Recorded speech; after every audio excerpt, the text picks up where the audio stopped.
For your Vetkoek dough, you will need 250 ml of lukewarm water.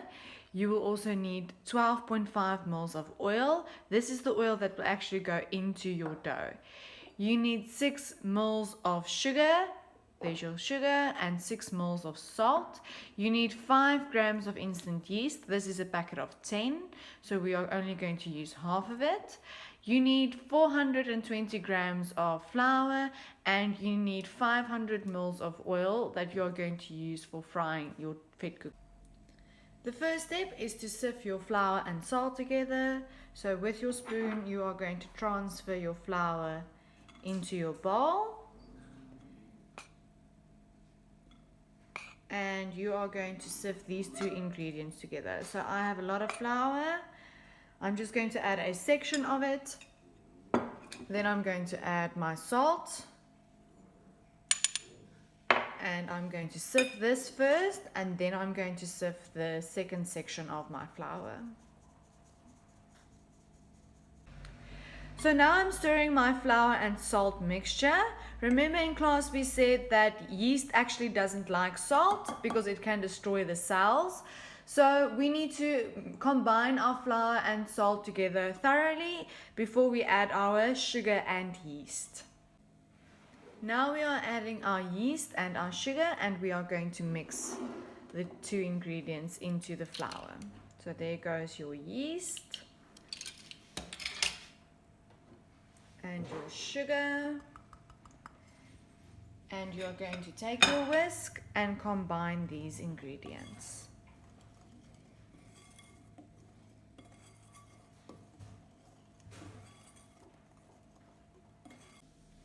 The next step is to add your oil and your lukewarm water. So I'm going to add my oil to the mixture. There goes the oil. And then we said our water should be lukewarm. The water needs to be lukewarm because it is one of the conditions needed for the yeast to activate. Yeast needs food, moisture, and warmth to activate.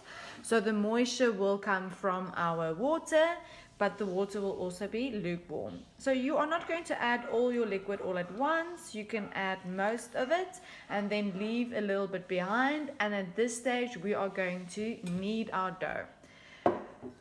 So you need to combine the dry and wet ingredients first. So you are going to use your hands and you are going to combine your ingredients together. If you see at this stage that you might need more water, you can add more water. However, just check your dough first.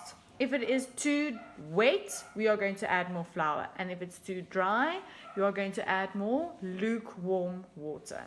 So you keep on mixing until a dough forms.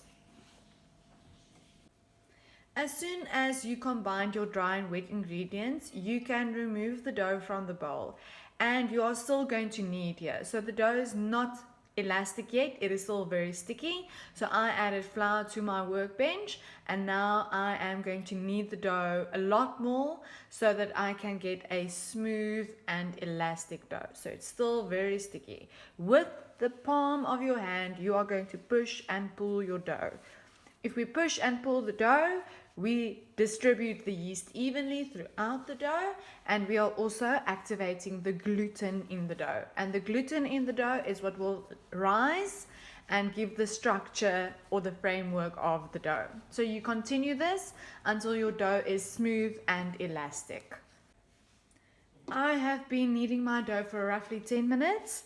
And we want a nice smooth and elastic dough. So a way to test whether the dough is actually elastic is to pinch your dough, and if it springs back, as you can see there, then you know the dough is elastic enough. For now, we are going to place the dough in a clean bowl, and then the dough needs to rise for roughly 15 to 20 minutes. So you're going to take a clean bowl, lightly flour the bowl, and place your dough in the bowl, cover it, and leave it for 10 to 15 minutes to rise.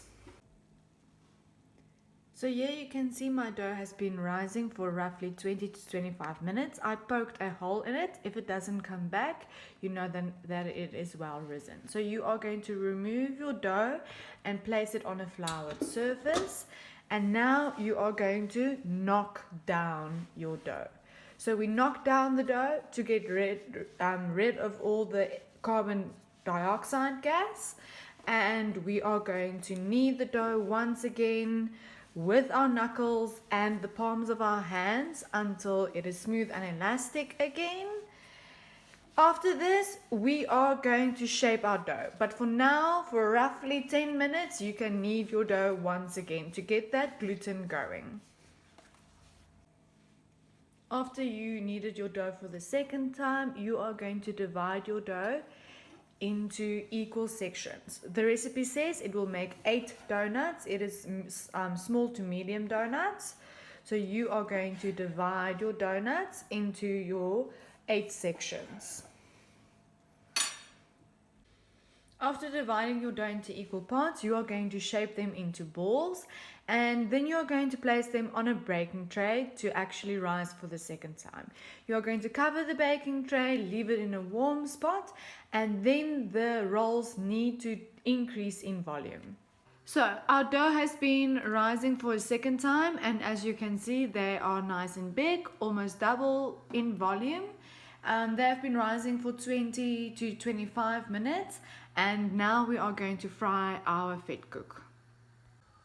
My oil has been preheating. Remember, the oil should not be too cold, otherwise the dough is going to absorb all the oil. It should also not be too hot, otherwise the outside is going to burn and the inside is still going to be raw. So how do we test? We are going to take a pinch of our dough, drop it in the oil. If it starts floating to the top, you know that your oil is now at the correct temperature. Remember to turn the oil down before you start frying your donut, so that your Vetkoek, so that the Vetkoek does not burn. So I am lowering my dough in, and you see it floats. So then you know your oil is ready. So you are going to cook your Vetkoek on either side for about 3 to 5 minutes until it is nice and golden brown and the inside is cooked. When your Vetkoek reaches a nice golden brown color on the sides and you have cooked it for 3 to 4 minutes on either side, you can remove your Vetkoek from the oil gently and then place it on a plate or in a bowl with kitchen paper to drain. You are going to leave your Vetkoek to cool down for about 5 to 10 minutes before cutting it open. And remember, the inside should be baked through, no bread dough in the middle. So all the way baked through with nice even holes in the middle.